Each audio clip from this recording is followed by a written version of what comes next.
Graça e paz, abençoados. Voltando aqui, o Tabernáculo Divino, parte 9. Vamos prosseguir nesse entendimento pelo canal Luzes da Graça, para que você venha ter um entendimento perfeito. Nós falávamos aqui, mostrávamos essa revelação a vocês sobre o tabernáculo dentro do Gênesis. Nós mostramos aqui no livro de Gênesis, capítulo 3. Vamos lá, no Gênesis, capítulo 3, no verso 23 e 24. Vamos ler aqui, ó. Vamos ler do verso 22. Do 22, 23 e 24. Diz assim: Então disse o Senhor Deus: Eis que o homem é como um de nós. Esse um de nós, nem que o homem se tornou como um de nós. Esse um de nós aqui, quem é o número um? O alfa e o ômega, um de nós. É o próprio Deus. Então, o homem se tornou como um de nós. Deus está falando. Um atributo que só ele tinha, né? O principal. Número um, principal. O primeiro e o último, né? Eis que o homem é como um de nós. Passou a ter o atributo divino. Conhecendo o bem e o mal. Ora, para que não estenda a tua mão e tome também da árvore da vida e come e vive eternamente. Então, esse atributo não é maligno e nem pernicioso, conhecer o bem e o mal. O fruto é que trouxe essa consciência de conhecimento do bem e do mal, como esse atributo existe no próprio Deus. Mas junto com o atributo, o homem gerou na sua atitude de tomar, desobedecer e comer, ele desobedeceu duas vezes. Ele desobedeceu duas vezes, sem contar os pensamentos maldosos que fizeram contra Deus, né? As oposição de pensamento que fizeram contra Deus, de achar que ele não queria que comesse, por causa que ele tinha preocupação de o homem ser igual a ele. Então, isso tudo foram as maquinações do pensamento do homem que veio para o coração. No coração, quando desceu o coração, o homem concluiu. Ele então tomou a atitude pelo corpo físico de tomar e comer. Então, agora no verso 23, ele diz aqui, no verso 22 é assim: Ora, para que não estenda a tua mão, na parte B, 22 parte B. Ora, para que não estenda a sua mão, para que o homem não estendesse a mão, é porque a árvore da vida, a árvore da eternidade, estava ao lado da árvore do conhecimento do bem e do mal. Por isso que está estender a mão, porque estava próximo. As duas estavam ali juntas no meio do jardim do Éden espiritual, que era o portal da comunhão com Deus, né, dos céus. Então, agora, para que não estenda a tua mão e tome da árvore da vida e come e vive eternamente. Então, o que Deus está dizendo aqui, mostrando a sua preocupação aqui? É que o homem, ele se comece a partir do momento da desobediência, que ele gerou o mal por meio dele, gerou o mal nele e por meio dele.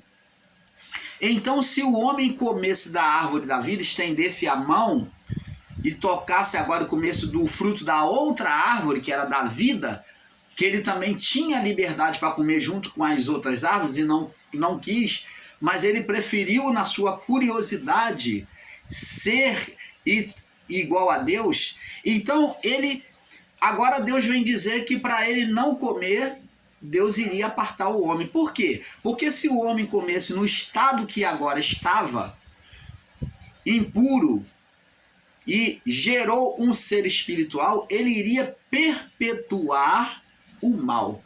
Então, a árvore da vida é a árvore que perpetuava a vida, a eternidade. Então, para o pecado não ser eterno na criação, para que ele viesse ter um fim, Deus apartou o homem da árvore da vida, da eternidade, e então chutou o homem para fora do Éden espiritual. Então, E agora no verso 23 nós vamos compreender isso. E o Senhor Deus lançou o homem fora do jardim do Éden. Esse jardim do Éden aqui demonstra o portal dos céus, por onde Deus descia e o homem subia para a comunhão com Deus. Ele tinha acesso aos céus? Tinha. O homem tinha, o Adão tinha, aquele querubim tinha acesso aos céus. Ele podia subir aos céus. E Deus vinha até ele. Era um portal. Ali eram os céus. Por isso que era o meio do jardim. No meio do jardim foi plantado o Éden espiritual. O homem estava vivendo sobre um Éden físico, né? O Éden físico, que foi lá na África, né? Que está localizado na África. O Éden físico existe, que é o local onde nasceu tudo. Mas nesse Éden físico existia o Éden espiritual, o portal, a manifestação dos céus na terra, junto com a criação. Ali, o homem foi apartado desse Éden espiritual, desse lugar de manifestação de Deus. Por quê? Porque para o homem não tocar na árvore da vida e não trazer a eternidade do pecado, das maledicências, do mal que o homem gerou. Então, o Senhor lançou fora do Éden, Éden espiritual. Éden, quando fala de Éden, fala de comunhão com Deus, comunhão com o Criador, acesso direto ao Criador. Por aquele lugar, que era o portal, o homem tinha dos céus, ele tinha comunhão com o Criador. Agora, o homem foi lançado fora do Éden, né? Foi lançado fora o homem,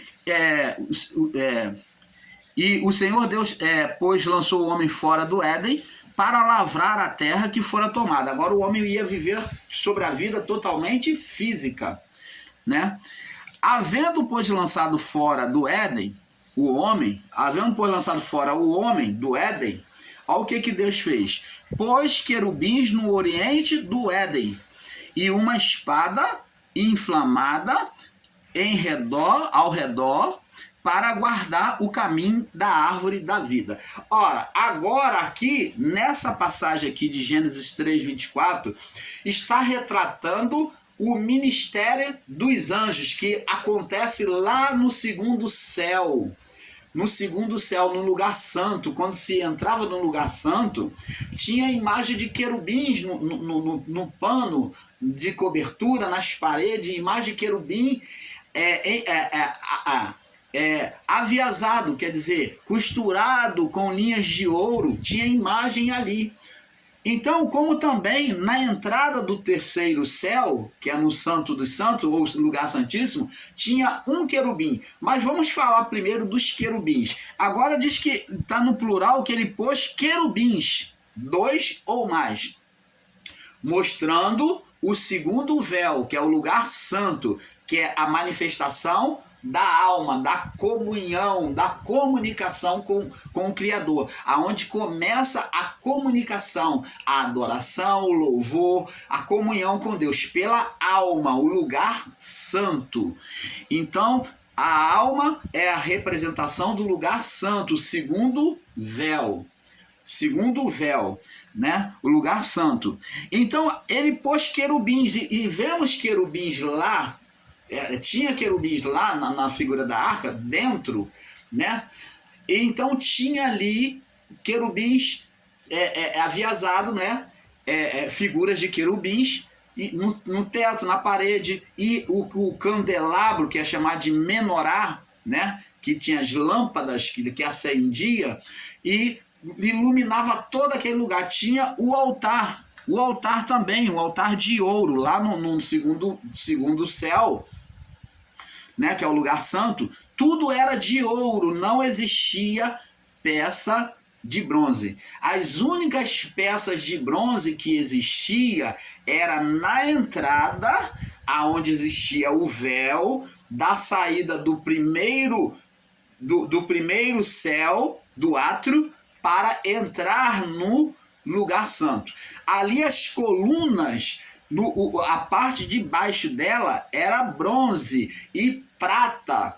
Era ela formada de bronze na sua base, representando a justiça sobre o terreno, a base era de bronze, representando a justiça sobre o que era físico, sobre o terreno plantado na terra. O bronze saía da terra, era a base da coluna, e as colunas eram de prata, mostrando que a prata ela tem um significado de redenção. Então as colunas eram de prata sobre o bronze, que era enfincado sobre a terra. Então era representando o juízo, né? O bronze era a representação de juízo sobre o que era o mundo físico. E a prata subindo na haste daquela coluna, depois da base, de parte de baixo, subia-se a parte de prata até o topo. Então, a prata significando a redenção. Então, ali a figura de Cristo também, né? Na parte humana. Então, vemos aqui que Deus botou querubins no segundo céu, ali, figuras de querubins, né? Desenhado sobre fios de ouro. E aquilo iluminava, o menorá iluminava todo o lugar santo. Agora, pôs querubins, vê aqui, ó, no oriente, ó, pôs querubins ao oriente, que era a parte aonde era a entrada do tabernáculo. A entrada do tabernáculo ficava para o oriente, que era justamente de frente para o portão do átrio. Da cerca do tabernáculo. O átrio entrava ali, que era o pátio, então ficava para o oriente, e consequentemente as entradas ficavam tudo apontadas para o oriente. Aí, como já expliquei, torna a explicar para que você tenha um entendimento perfeito, vai se cumprindo a palavra com um pouco aqui, um pouco ali, que o irmão Paulo vai trazendo sobre a palavra. Cumpre-se a palavra, nós vamos entender a palavra, porque Jesus disse que, porque assim como o relâmpago sai do oriente, ele está falando da entrada pelo átrio até o primeiro véu, até o tabernáculo, que ficava apontado como o átrio para o oriente, a entrada dele posicionada para o oriente. E assim como o relâmpago que sai do oriente, que é a entrada, e se mostra no ocidente. O que existia atrás do lugar santo? O lugar santíssimo, ou o santo dos santos, ficava nos fundos, que foi chamado de ocidente.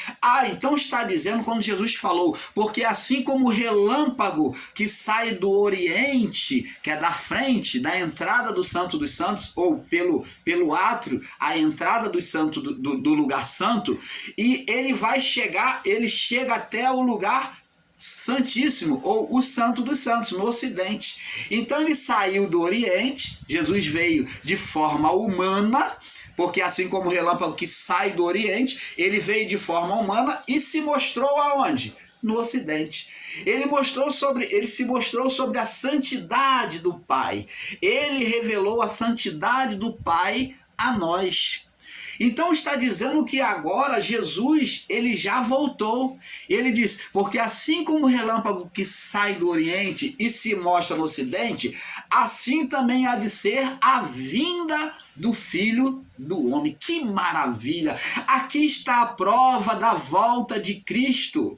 Existem muitos irmãos aí no sistema religioso esperando Jesus voltar, mas se essa palavra não é verdadeira, então é por falta de compreensão humana, porque aqui está bem claro quando Jesus falou, porque assim como o relâmpago que sai do oriente, ele estava apontando para a figura do tabernáculo, que o tabernáculo focalizado sobre a direção do oriente, e o santo dos santos do tabernáculo, que é o lugar santíssimo, estava no fundo, voltava-se para o ocidente, ficava de costas para o ocidente. Quem ficava no ocidente? O santo dos santos. Jesus falou então, porque assim como o relâmpago que sai do oriente, que ele está se mostrando, ele se materializou, se encarnou, Deus se encarnou por meio do Filho, agora ele está se mostrando no Santo dos Santos, no Ocidente. Assim também será a vinda do Filho do Homem. Jesus está falando que assim como foi com a figura do tabernáculo, ele voltaria para nós. A pergunta é sobre entendimento da palavra. Jesus já voltou ou não? Isso já aconteceu ou não? Hoje temos acesso direto ao Pai por meio do Filho ou não? Temos. Por isso que Jesus disse: ninguém vem ao Pai, eu sou o caminho, a verdade, mostrando a imagem do tabernáculo. Ele falou: eu sou o caminho, a entrada do tabernáculo, ó, portal lá do átrio, a verdade, qual verdade? Qual verdade? Da palavra. A verdade, o caminho correto, a verdade e a vida. A vida estava ali, ó, sobre a bacia de bronze.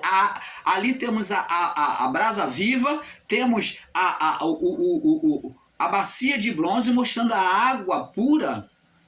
E ele está mostrando que é a vida. Jesus falou para a mulher samaritana que aquele que beber da água que eu lhe der, fará nele fonte que jorra para a vida eterna. Então, a vida estava em Cristo. Então, eu sou o caminho, a verdade e a vida. Ninguém vem ao Pai. Olha só, do Oriente para o Ocidente. Ninguém vem ao Pai, ó, ele se botando, entrando pelo Oriente e se colocando no Ocidente, senão por meio de mim. Você está vendo? Ele está mostrando o Pai no Ocidente, que é no Santo dos Santos, por meio da figura dele. Então agora, por meio da figura de Cristo, ele já voltou para nós e já está em todo ser vivente. Só temos que buscá-lo, só temos que buscar entender a palavra do Pai e ter a comunhão com ele. Buscar o quê? A santificação, sem a qual ninguém verá a Deus. Então, buscar a santificação pelas palavras de Cristo, né? Pelo Evangelho de Cristo, e estar debaixo desse sangue, desse cordeiro que foi morto. Então, a benção é isso. Mas, como vemos aqui, por que Adão foi expulso do Éden? Porque ele profanou o santuário de Deus. Agora vamos entrar numa parte muito reveladora. Vamos trazer agora grandes revelações ainda, emendando com essa compreensão, e você vai entender agora com mais clareza. Ele profanou, Adão e Eva profanou Adão. Vamos falar Adão porque ele é o responsável pela criação, né? A figura de Cristo. Então, Adão, ele profanou o quê? O santuário.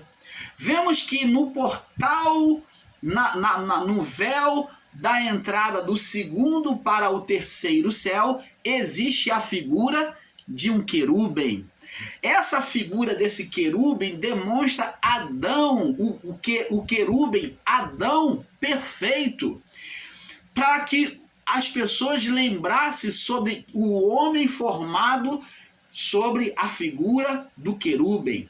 No segundo véu, nós vimos que agora os querubins é que vão guardar, vão estar no ministério da alma. Deus bota aqui, ó, verso de Gênesis 3, 24. E havendo lançado fora, pôs querubins. O ministério agora é dos anjos, porque o homem foi formado por meio de um anjo, querubim. A criação foi formada por meio de um anjo querubim. Então, agora, na entrada do terceiro céu, agora no terceiro véu, na entrada do terceiro céu, está aqui, que é para entrar no lugar santíssimo, o Santo dos Santos, está aqui a figura de um querubim, ali sobre um véu, entalhado sobre linhas de ouro, a figura de um querubim, na porta da entrada do Santo dos Santos, mostrando a figura do Adão perfeito, que Deus espera que o Adão que entre por ali, para entrar, tem que estar perfeito. Vamos entendendo, Adão, ele profanou o santuário de Deus, ou a vida espiritual, o Éden. Adão profanou a comunhão, o Éden de Deus. Por isso foi lançado fora, houve uma profanação. Aí ele colocou anjos com uma espada inflamada inflamada, que andava ao redor para guardar o caminho da árvore da vida. Então, como houve uma profanação, houve uma expulsão. O homem, a partir do momento que ele pecou, ele não poderia permanecer, porque na santidade de Deus, Deus não aceita pecado. E ali, essa espada inflamada demonstra espada de purificação, que teria que estar purificado para entrar no Santo dos Santos, senão seria consumido. Aí nós vamos ver lá no livro de Levítico, capítulo 10. Levítico 10, eu comentei aí na parte 8, mas não mostrei o livro. Mas o irmão Paulo tem preocupação de trazer o estudo de forma perfeita. Então o irmão Paulo foi procurar e ver para trazer perfeito para vocês. Levítico capítulo 10.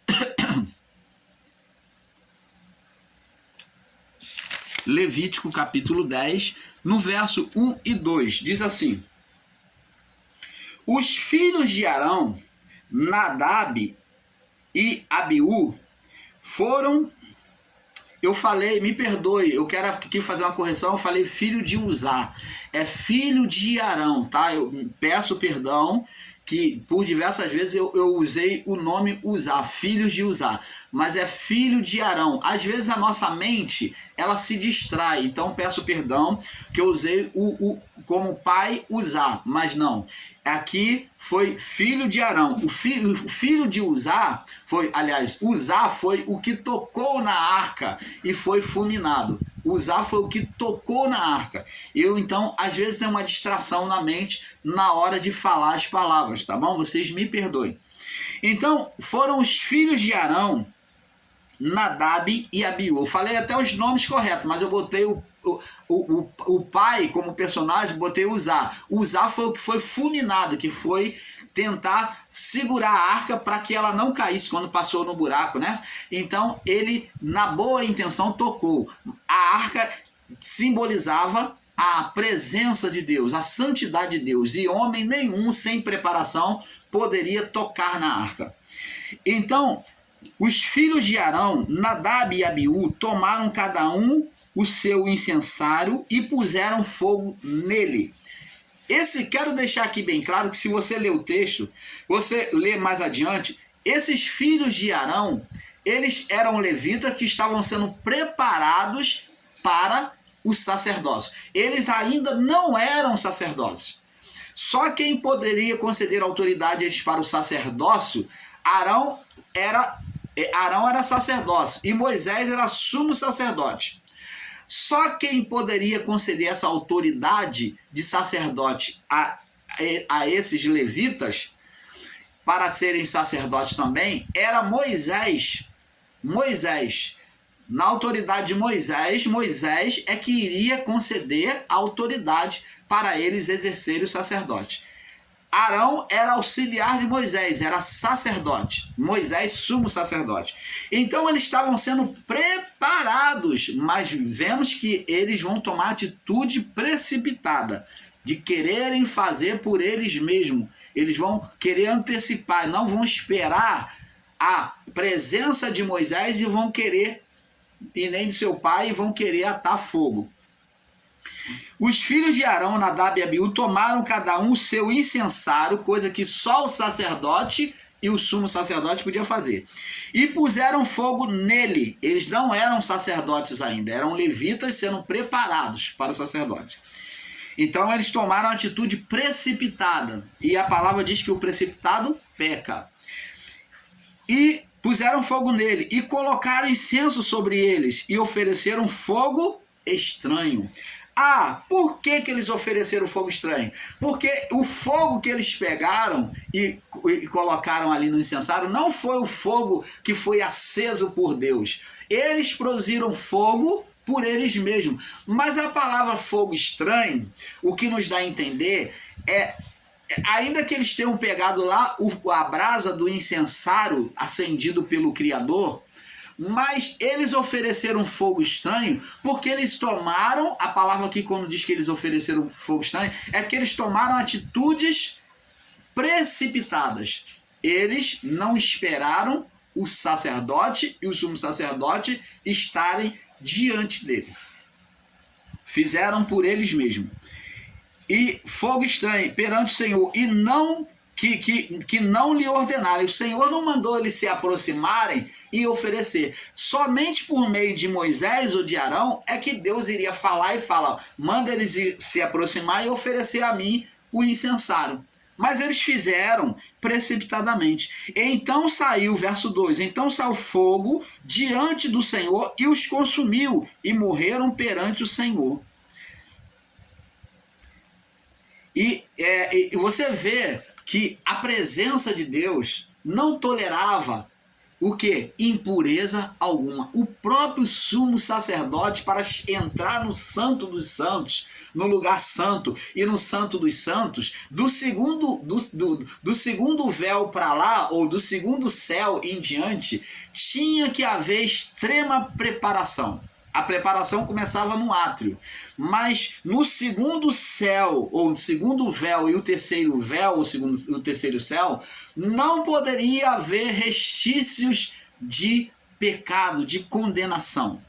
Então, aqui como aconteceu com Adão, que foi expulso e Deus colocou um anjo com querubins com espada inflamada, assim também Uzá foi expulso, foi repudiado, porque profanou a santidade do Criador. Você está entendendo, abençoado? Agora, sobre essa mesma luz, sobre esse mesmo prisma, vamos esclarecer e iluminar a mente dos nossos irmãos que não puderam entender sobre o pecado de Adão. Aqui está falando Ezequiel 28. Vamos lá, Ezequiel 28. Antes que passamos para a outra parte, vamos iniciar aqui. No verso 13, diz aqui, vamos ler do verso 11 e explicar bem detalhadamente para esses nossos irmãos cabeçudos que não entendem. Veio a mim a palavra do Senhor dizendo: filho do homem, levanta uma lamentação sobre o rei de Tiro. Opa! Levanta uma lamentação sobre o rei de Tiro. Sobre o rei de Tiro. Ah, então aqui... Eita! Aqui é o rei de Tiro que está falando, sobre o rei de Tiro. Quem é que vem primeiro? Vamos agora raciocinar para entendermos perfeitamente as escrituras. Quem é que vem primeiro? Quem existe primeiro, o rei ou o príncipe? O rei. O rei é o pai. E o príncipe? O filho do rei. Ah, então agora vamos entender que em Ezequiel 28, no verso 1 em diante, até o verso 10, está falando não sobre o rei, mas está falando sobre o príncipe. Opa! Está falando sobre o príncipe. Ah, mas quem é o príncipe? Vamos ver. Aqui, Ezequiel 28:11 está falando, a lamentação vem falar sobre o rei, o primeiro, o pai, o criador dos seres humanos, o criador, o começo. Então aqui está relacionado, o rei de Tiro está sendo apontado para a figura de Adão. Opa! Iluminação do Pai pela palavra. Então o rei de Tiro está mostrando a figura de Adão. Mas o príncipe, príncipe de Tiro está falando do ser espiritual Satanás. Então, um é o príncipe, é que foi gerado pelo rei. Observa lá a palavra lá, meu irmão ensinador em graça, você aí que ensina aí, que nega a existência do ser espiritual Satanás, do diabo. Então, observa a palavra lá, em Ezequiel 28, do 1 ao 10, que está falando para o príncipe, o que foi gerado pelo rei. Ser espiritual Satanás. Ali é a representação dele. Está falando da malignidade dele. Mas aqui vai falar sobre o querubem, o primeiro homem, Adão. O estado, o que aconteceu com ele? Filho do homem, verso 12, 28, 12. Levanta uma lamentação sobre o rei de Tiro e diz-lhe. Vamos estar pulando aí para a próxima parte, vou deixar pular, tá? Para a parte 10, né? Tabernáculo, o tabernáculo divino. Tabernáculo humano, o tabernáculo divino, tabernáculo humano, o tabernáculo divino. Vamos pular aí, vou deixar pular, tá? Então você acompanha parte por parte para ter um perfeito entendimento. Filho do homem, levanta uma lamentação sobre o rei de Tiro, falando sobre a figura do querubem que estava sobre o homem Adão, vivendo sobre o homem Adão. O querubem encarnado ali. O querubem encarnado, vou falar assim para que você entenda, o querubem encarnado. Levanta a lamentação sobre o querubem, o Adão, e diz: assim diz o Senhor, tu eras o selo da medida, ou o selo da perfeição, o selo da medida, o perfeito, o homem perfeito. Tu era o selo da medida, o selo da perfeição, ou o homem perfeito, o selo da perfeição. Era cheio de sabedoria e perfeito em formosura. Não tinha defeito nenhum. Aos que ensinam aí, os nossos irmãos ensinadores em graça, que diz que Deus formou o homem sobre o corpo físico para pecar, que botou sobre a carne para pecar, eis o erro de vocês. Aqui está dizendo, cheio de sabedoria, ele era o selo da perfeição, então Deus era imperfeito, porque aqui está dizendo que ele formou ele perfeito. Selo da medida, ele era a forma perfeita que Deus fez. Cheio de sabedoria, perfeito em formosura.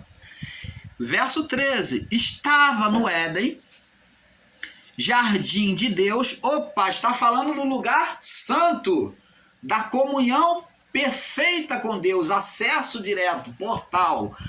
Estava no Éden, Gênesis 3, 20, aqui Gênesis 3, 24, né? Aonde a expulsão, Gênesis 3, 23, 24, né? Agora, vemos aqui, estiveste no Éden, jardim de Deus, e todas as pedras, toda a pedra preciosa era a tua cobertura, sardônica, topázio, diamante, turquesa, onix, jaspe, zafira, carbúnculo, esmeralda, ouro. Ora, e em ti se fizeram também os tambores e os pífaros, no dia em que foste criado, foram preparados. Isso daqui é apenas demonstrando a glória